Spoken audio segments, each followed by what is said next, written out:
Do Senhor a todos, aqui quem vos fala é a pastora Lorena. Esse silêncio profético, né? Esse 400 anos de silêncio, né? Que muita gente acha que esses 400 anos não aconteceu nada. Que Deus estava de braços cruzados, né? Que ele virou as costas por seu povo e que, né? As coisas foram indo com a barriga, né? Empurrando com a barriga. Vamos lá.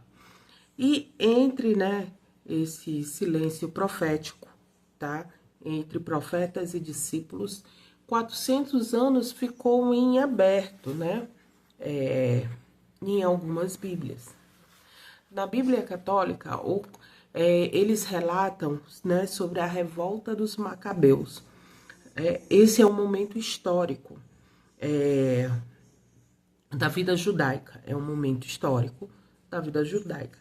E que a gente, como cristãos, a gente precisa entender, independente, né, aonde esteja, se esteja no livro de história, se esteja na Bíblia evangélica ou na Bíblia católica. A gente precisa entender para a gente entender aquilo que a gente está cultuando, Deus que a gente está, né, louvando e exaltando, né? A gente precisa ser cabeças pensantes, né? Em um termo, em uma lógica geral. E o que seria essa revolta dos Macabeus? Essa revolta, ela se inicia numa revolta sacerdotal, né? O sacerdote Matatias, ele se revolta contra quem? Ele se revolta contra o rei Antíoco IV Epifânio, né? Esse é um rei da onde? Da Seleucida. Seleucida. Esse pode ser que a pronúncia esteja errada, mas esse é o nome da cidade, né? Uma cidade helenística, né? Da Grécia. E a gente vai entender algumas coisas. Aconteceu em que período? Aconteceu exatamente nesse silêncio profético, que foi um silêncio dos profetas, mas não foi um silêncio de Deus. Entenda uma coisa, foi um silêncio profético, mas não foi o silêncio de Deus. Tá tudo certo? Entende? Que não teve um silêncio de Deus nesses 400 anos, apenas um silêncio profético, porque a mão de Deus ainda estava sobre aquele povo, o povo escolhido, o povo da aliança. Então, vamos lá. Então, foi uma revolta, uma insurreição judaica no período de 167 a 160 a.C. Grava esse número, 167 a 160 a.C. Tá? E por que houve essa revolta? O rei, né, Antíoco. Então, esse rei, ele começa a olhar com os outros olhos para Jerusalém. Por quê? Lá em Jerusalém, existe o templo, o coração espiritual, né, de Israel, em termos gerais, né? Lá são gerações e gerações orando, e é um lugar da promessa. Então, os olhos do rei vão, né, entrar sobre aquele lugar. E aí, o que ele faz? Ele tenta impor a sua cultura grega dentro de Jerusalém inicialmente e após dentro do templo. Aí começa a revolta. A revolta de quem? De Matatias e seus filhos. Quem era Matatias? Matatias era sacerdote da época, em que ele se revolta a ver tudo aquilo que está acontecendo, ele e os seus filhos. E quem eram os filhos dele? Era João, Simeão, Eleazar, Jonatas e Judas Macabeu. Era esses os filhos dele. Então, a revolta começa, né, no sacerdote Matatias, e o Macabeu, Judas Macabeu, ele lidera um exército. Que exército é esse? Deus não precisa de muito, né, para algo extraordinário acontecer. Eu sempre, né, me lembro lá em Esther, Isto é, aquele povo, né, que tá lá em Suzano, não era o povo, né, habilitado à guerra, mas quando eles vão, eles vencem um povo que é habilitado para a guerra. Por quê? Porque no reino de Ataxerxes, né, é um povo militar, né, é o exército militar, que ele vai contra, né, os judeus. E quem eram os judeus? São aqueles cativos de guerra. Então Deus não precisa de muito, ele precisa apenas, né, que a gente coloque nosso pé, que a gente vá para frente, que a gente entenda, né, daquilo que Deus quer conosco. Então, esse rei, né, Antíoco IV, ele proíbe o quê? As práticas judaicas, o quê? A incircuncisão e as festas religiosas. Ele ataca a identidade religiosa de Jerusalém, fazendo com que seja proibida as leituras da lei da Torá, o monoteísmo, ou seja, não poderia adorar a Deus, a imposição da sua religião, né? A cultura grega estava começando a ser inserida, assim como seus costumes. Além disso, ele contaminou o templo. Como assim? Ele profanou o templo. Além, né, de introduzir a sua religião dentro do templo, ele chegou ao tal ponto de querer sacrificar um porco no altar do Senhor. Vamos lá. Em Deuteronômio, o porco é considerado um animal impuro. Então, os judeus nem comem porco. Agora, imagine você sacrificar um porco em um lugar que é considerado santo. E aí começa o problema. Começa, né, esse embate, né, do rei com o sacerdote. Mas se a gente for ver lá, né, o 10º rei de Judá, Uzias, ele tenta fazer a mesma coisa, ou algo parecido, né? Não a mesma coisa, mas algo parecido, né? Ele é rei e ele está sobre o auge do seu reinado, tudo vai prosperando, e ele resolve acender um incenso no templo. Só que essa função é uma função sacerdotal. Quando ele entra no templo e que os sacerdotes, eles se impõem, aquele rei, ele tem lepra, né? Por que não acontece aqui com esse rei? Entenda uma coisa. O rei Uzias, ele entendia quem era Deus, ele sabia quem era Deus, ele sabia das suas leis e dos seus mandamentos. O rei Antíoco, ele não é judeu, ele não sabe dos seus mandamentos e ele não tem a mínima noção do que ele está fazendo. A gente vai nessa premissa, né? Então, a mão de Deus, né, não é a mesma, apesar de Deus ser justo em todos os sentidos, né? Então ele entra com justiça do quê? Quem é filho? Quem é o filho da aliança, né? Deus não tem aliança com o rei Antíoco. Deus tem aliança, né, com Uzias. Essa é a aliança. Deus tem aliança, né, comigo e com você que está escutando, né, tá vendo esse vídeo hoje. Ele não tem aliança com aquele que não conhece o nome de Deus, que nunca aceitou Jesus como único Salvador, que não tem essa intimidade que nós temos com Deus. Então, isso você tem que ter em mente, né? Como tá o meu altar, como tá a minha aliança com Cristo, como tá, né, a minha vida espiritual. Porque a mão de Deus, ela é justa. Ela é justa em todos os sentidos. Então, né, a gente vai começar, né, o seu contexto histórico. Como eu comecei já falando, apesar de houver esse silêncio profético, não houve o silêncio de Deus. Eu repito essa primícia, né? Eu quero que você tenha na mente sobre isso. Por quê? Porque às vezes as pessoas confundem. Ah, foi 400 anos de silêncio. Silêncio profético. Não houve um profeta, mas Deus não estava em silêncio.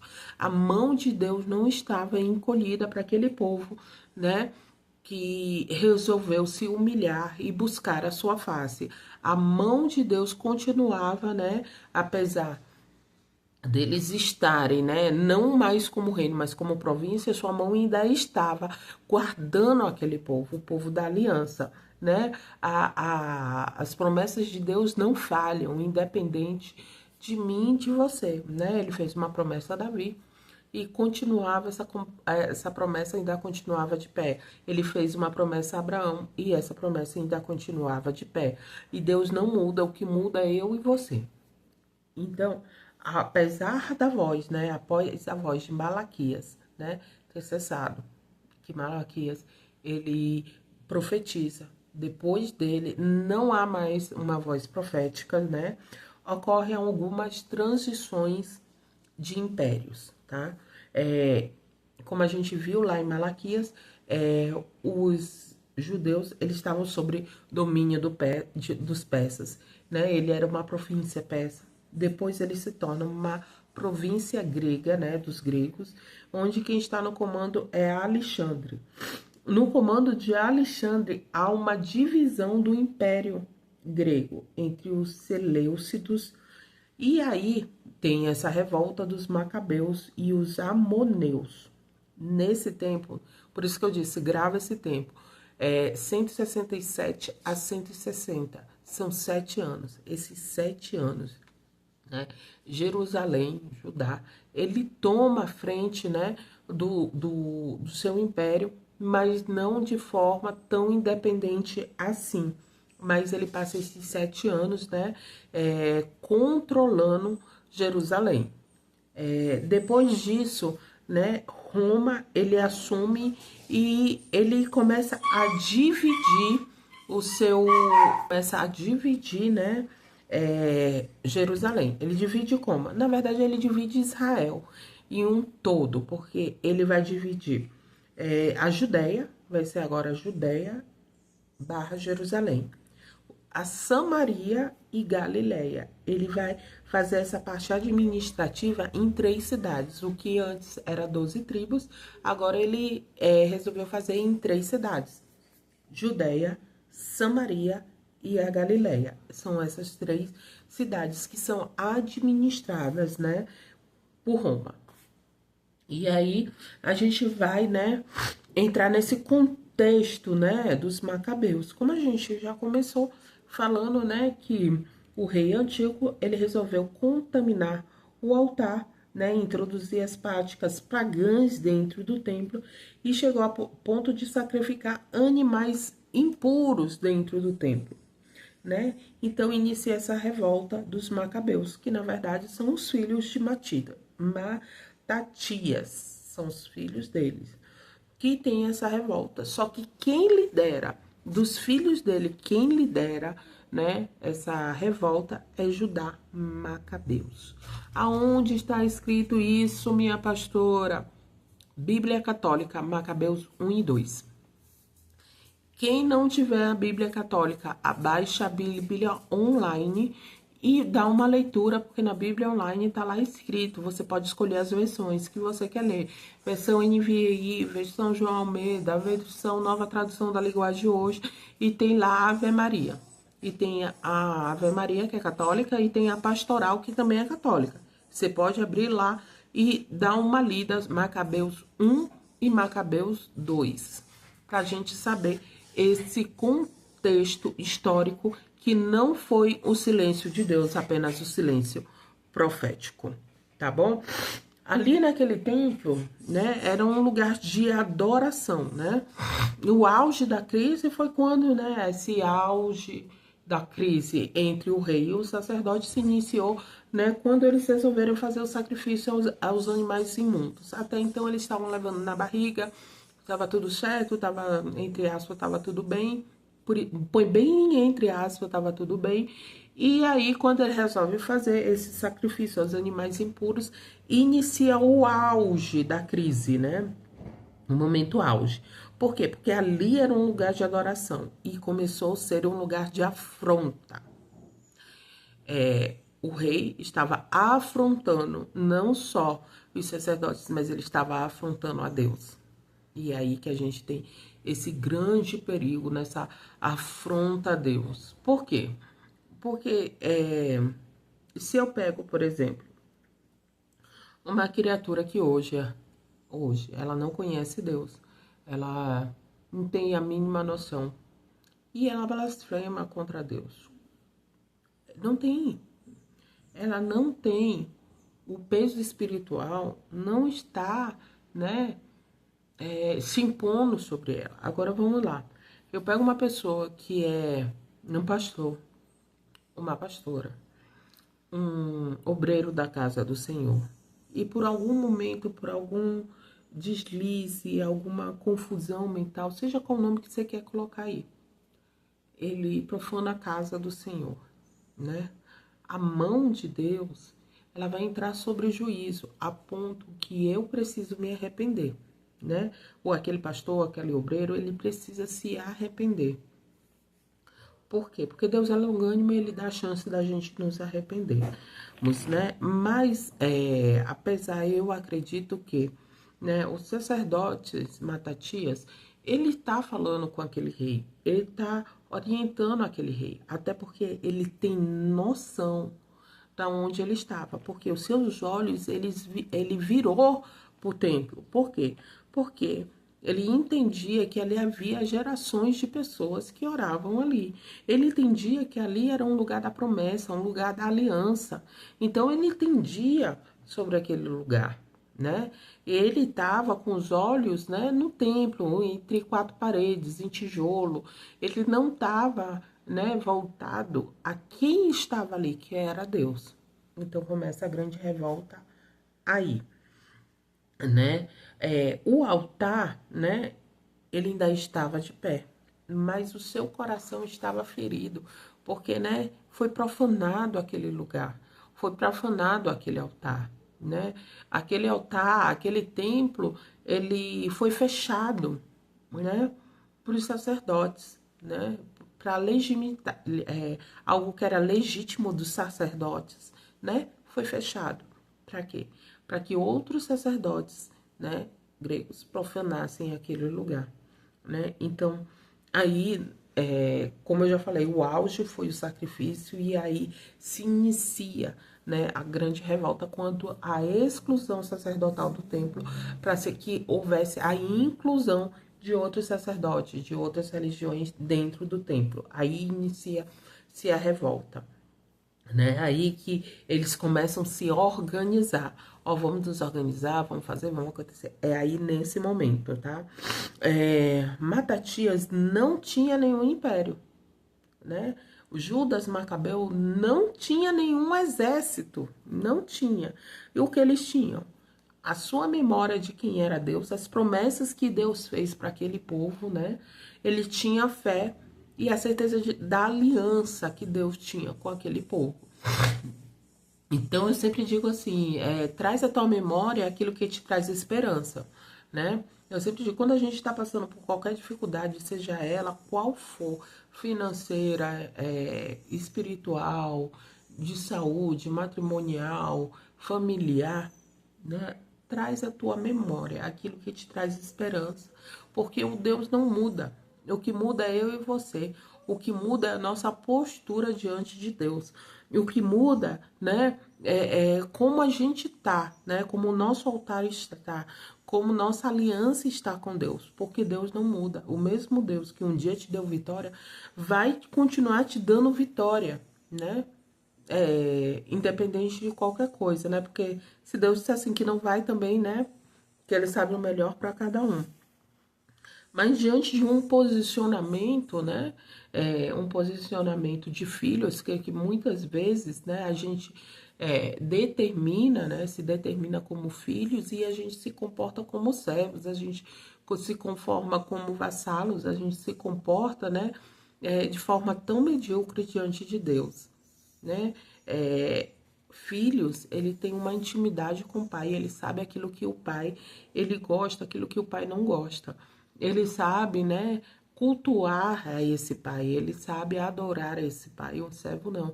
Um servo, ele tá num ativismo, numa obediência que ele não entende porque está obedecendo, ele está fazendo. E isso é ruim? Em tese, sim. Porque como é que você tá há anos, né, falando, né? Proclamando que você tem um pai e se porta como servo. Você até agora ainda não entendeu quem é Deus na sua vida. Você ainda não entendeu, né? Quando a gente se porta como filhos, né? Esse pai tem, claro, autoridade sobre a nossa vida. Ele vai determinar aquilo que é o melhor pra gente. Como servo, não. A gente é obediente, né? De forma sem entender o sentido. Quando a gente é filho, a gente é obediente, mas entendendo quem é Deus. Eu quero que você tenha em mente, né, essa diferença, né, paterna, dessa diferença, né, de serviço, né, serviçal. Eu quero que você entenda, é por isso que muitas vezes, né, a gente é enganado dentro das igrejas. Por quê? Porque a gente se porta como servo. A gente nunca abriu uma Bíblia para a gente ler e entender quem é esse pai. Então, aquilo que falando vulgarmente, aquilo que muitos altares estão vomitando para suas ovelhas, a gente está comendo,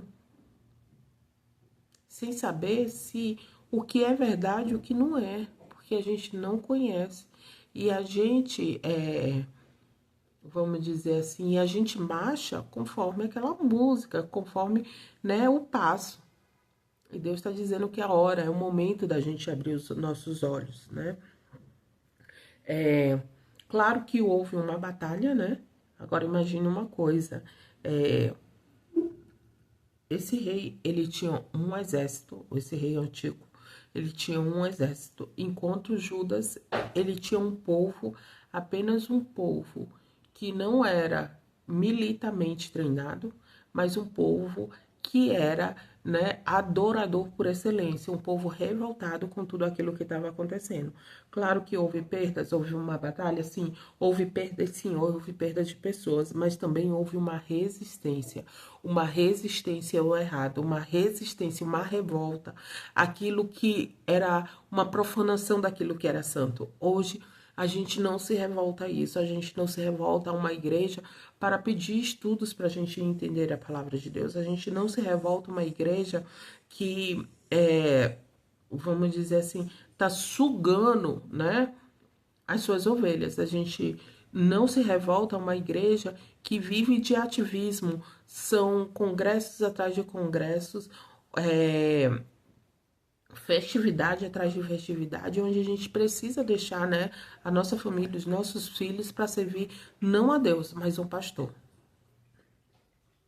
O nosso casamento tá uma reviravolta porque a gente não tem tempo nem matrimonial, nem de intimidade, nem de nada, né, com os nossos companheiros, porque a gente está servindo, né, a Deus, não, servindo ao pastor, a uma igreja.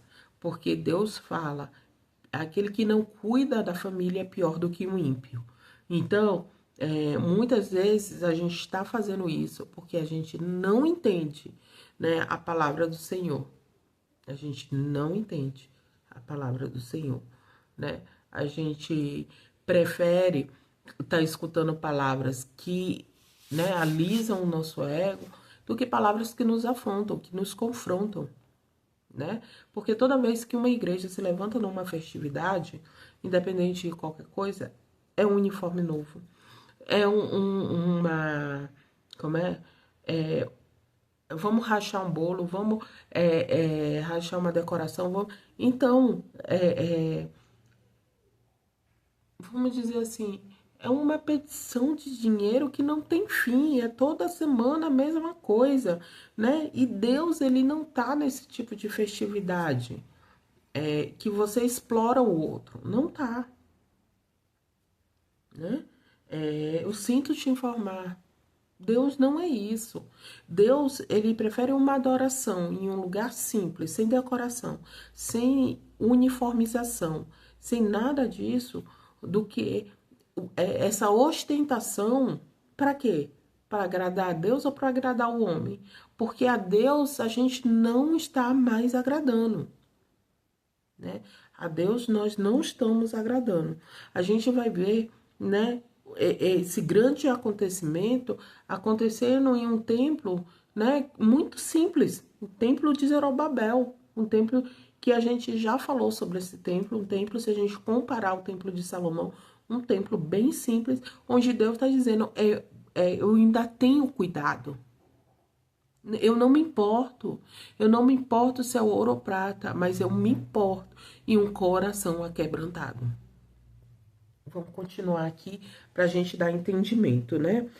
Quando aquele povo, os macabeus, eles vencem essa batalha, que eles entram, né, no templo, eles vão ver a marca do abandono, ou aquele altar removido, as paredes sujas, e um altar que precisava respirar a quem? A Deus, porque não era, né, o templo, mas aquele templo, né, de sacrifícios a Deus, mas um templo de sacrifícios pagãos. Então, o que eles fazem? Eles fazem a restauração daquele templo. Ele tira tudo aquilo, né, que não era, né, não condizia, né, com o templo do Senhor. Né? Eles limpam a parede, restauram os utensílios e eles vão colocar o culto em pé. Né? Eles vão colocar o culto em atividade. Qual culto esse? É o culto de adoração ao Senhor. Não é um culto de ostentação. Não é o culto do milagre. Não é um culto de ação de graças, vamos dizer assim. Não é o culto da promessa. Não é o culto das chaves. Entendeu? Era um culto que eles estavam, né, agradecendo pela sua vitória. Era um culto que eles estavam de coração agradecido a Deus, né, pela restauração do seu templo. A um lugar de adoração. Né? E aí a gente vai ver, né, além desse primeiro milagre que teve, a gente vai ver logo posterior o segundo milagre. Quais são os milagres? São milagres das luzes, né? É um milagre que muita gente já ouviu falar, né? Principalmente naquele filme The Chosen, né? Eu amo, né, essa série. E ele fala da festa da dedicação. A festa da dedicação está baseada exatamente nesse milagre aqui que a gente vai falar hoje. E aonde está esse milagre? Não está em Macabeus 1, não está em Macabeus 2. Ele está exatamente, vem de uma tradição judaica posterior à vitória dos Macabeus, né? Preservaram na sua Talmud, né? Os judeus, eles preservaram, né, esse momento histórico nas suas Talmuds. O que é isso? Um livro histórico. Então é ali, né, que a gente vai entender os milagres da luz, né? Logo após a purificação do templo, né, né, da purificação do templo e da sua restauração, ele encontra apenas uma pequena quantidade de azeite consagrado, o suficiente para um dia. Mas a luz permaneceu-se por 8 dias. E a festa da dedicação, que se chama Amuca, né? Ela dura exatamente esses 8 dias, pelo milagre que o Senhor fez sobre aquele lugar. Era apenas um pequeno, né? Um pouco de azeite, né? Que eles tinham, que era consagrado, não era qualquer azeite, né, que eles colocavam dentro do templo, porque qualquer azeite, né, a gente chama ali, vou chamar a vizinha, vou para pegar um pouquinho de azeite. Não é um azeite que era consagrado ao Senhor. Ele só tinha, né, esse azeite de um dia, e esse azeite vai, né, durar por 8 dias, mantendo aquelas luzes acesas. Então, a gente vai entender algumas coisas, né?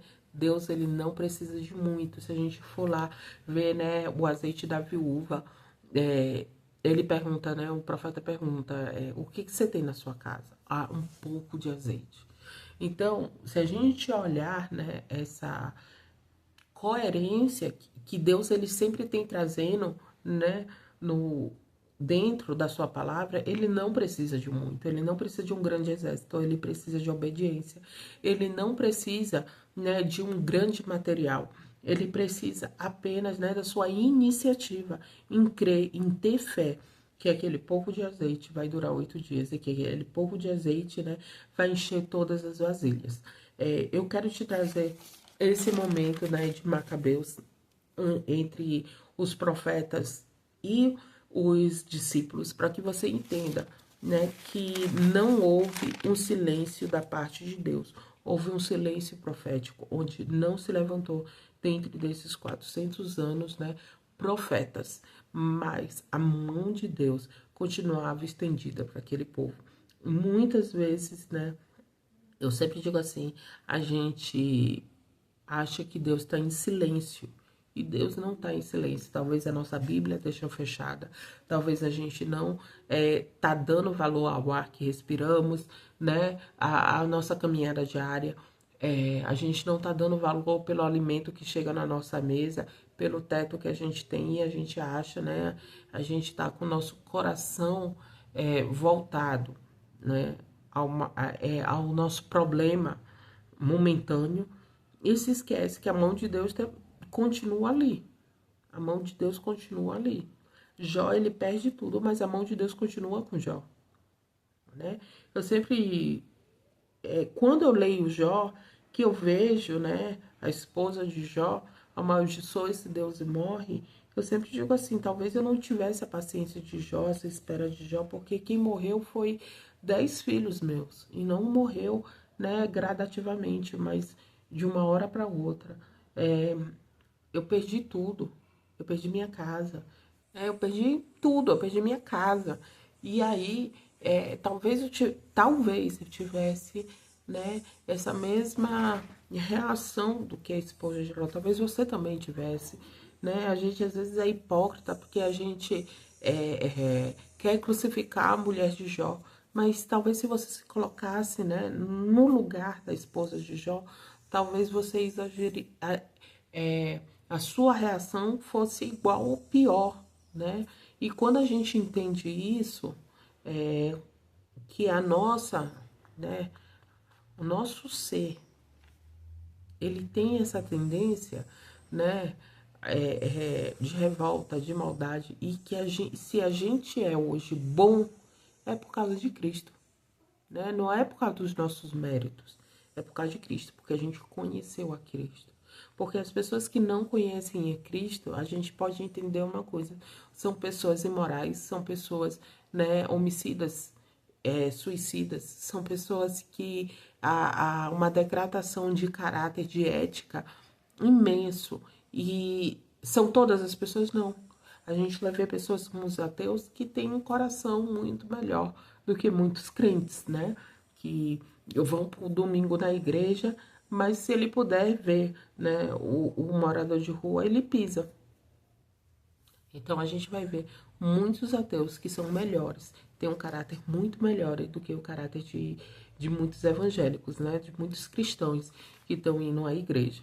Mas a gente vai ver também, né, que são pessoas que não conhecem a Cristo e a gente tem que ter esse entendimento, né, que a falta de Cristo faz com que o nosso pior afloreça e que quando Cristo entra sobre o nosso ser, né, a gente começa a ter os frutos do Espírito Santo. Ter dons é muito bom, mas frutos, né, é aquilo que rege a nossa vida. E tem muitas pessoas preocupadas com o dom e se esquecendo dos frutos. Os frutos, né, que a gente... Quando, né, eu sempre digo assim, quando aquela árvore tá cheia, né, ela tem frutos. E esses frutos vão dar sombra para outras pessoas. Esses frutos vão alimentar outras pessoas.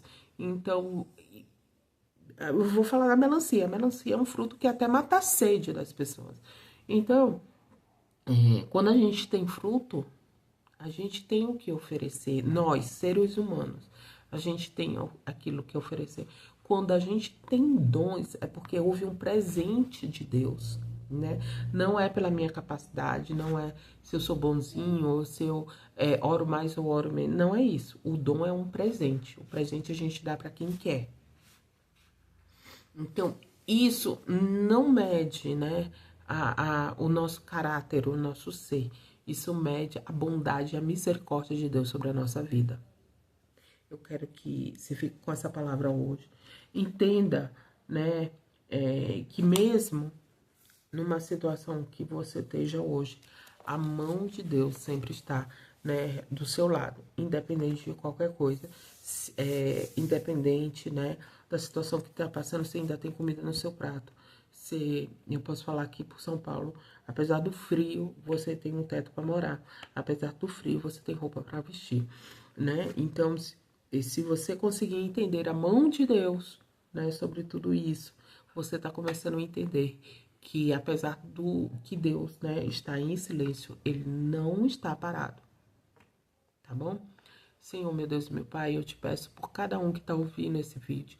Senhor, que haja multiplicação da visualização desse vídeo, para que outras pessoas possam abrir os seus olhos, para que outras pessoas, Senhor, meu Pai, possam entender desse teu amor, dessa sua paternidade por cada um de nós. Senhor, meu Pai, eu te peço, dá um dia abençoado debaixo da tua graça, debaixo do teu amor. É isso que te peço e desde já te agradeço, em nome de Jesus. Amém e amém.